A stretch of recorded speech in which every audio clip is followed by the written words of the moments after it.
Guys, কি অবস্থা সবার? আর তো অনেক বেশি ভালো, কারণ আমি অনেক হ্যাপি আজকে মার্কেটে যাচ্ছি। তো এখন আমি প্রায় রেডি, বাট চুলটা আমি কী করবো আমি বুঝতেছি না। এই টপসের সাথে আমি চুলটা কীরকম করবো। তো আমি একটা চেইন পরবো, যেটা সুন্দর একটা পিঙ্ক কালার, একটা রকেট বলে না লকেট বলে, কোনটা বলে আমি জানি না।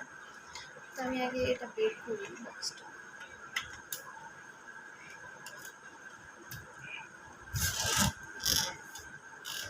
কী করবো বুঝতেছি না এটার সাথে, আর হেয়ার স্টাইল কী করবো সেটাও বুঝতেছি না। দেখি কী করা যায়। রিং পরবো এটার সাথে, ফিঙ্গার রিং পরবো।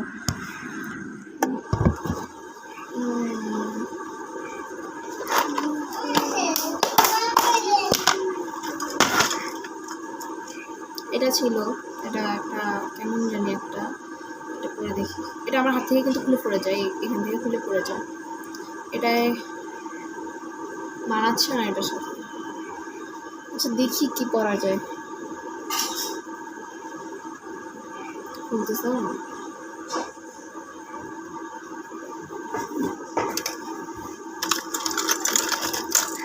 এই চুড়িটা পরবো।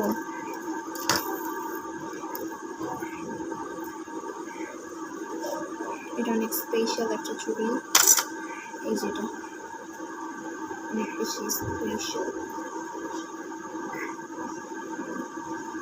এর সাথে তো এটা পরে মানাচ্ছে ভাই, কোনটা বলবো? দুইটা একসাথে বললে তো মানে লাগবে। আচ্ছা আজকে এটা পরি। হ্যাঁ, আমি সবসময় সব জায়গায় যাওয়ার আগে চুলটা নিয়ে বেশি চিন্তায় থাকি যে আমি আমার চুলটাকে কী করবো। তো যাই হোক, এটার পাইছি, এটাতে কী করবো? চুল কি এভাবে আবার কেমন লাগে না? এটাও আছে ছোট্ট, আমি কী করবো বুঝতেছি না। এটা করে ভালো লাগবে এটার সাথে? না, খ্যাত লাগবে প্রায়। আচ্ছা আরেকটা রিং পরি। রিং তো পরি নেই, এই রিংটা আমি হেয়ার স্টাইল এটা দিয়ে করবো নাকি এটা দিয়ে করবো?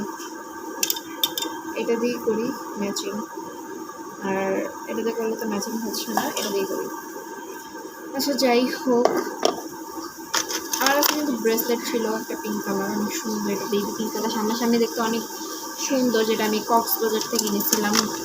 একটা সেট মিলে নিয়েছিলাম আমি, একটা হচ্ছে ব্রেসলেট দুটো নিয়েছিলাম। কক্সবাজারের ব্রেসলেটগুলোর দাম অনেক বেশি কম, এই দুইটা মিলাই নিয়েছিলাম। একটা হচ্ছে ব্রেসলেট হোয়াইট, আর একটা হচ্ছে এটা মালা বলে হয়তো, রিয়েল মুক্তা বলে।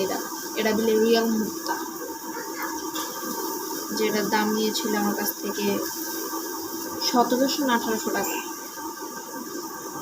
এটা নাকি রিয়েল মুক্তা। ভাই রিয়েল মুক্তা কি এত কম দাম? জানি না, দেখে তো মনে হয় না এটা রিয়েল মুক্তা, দেখে মনে হচ্ছে এটা পুঁতি, দামটা বেশি। ওকে, আল্লাহ হাফিজ।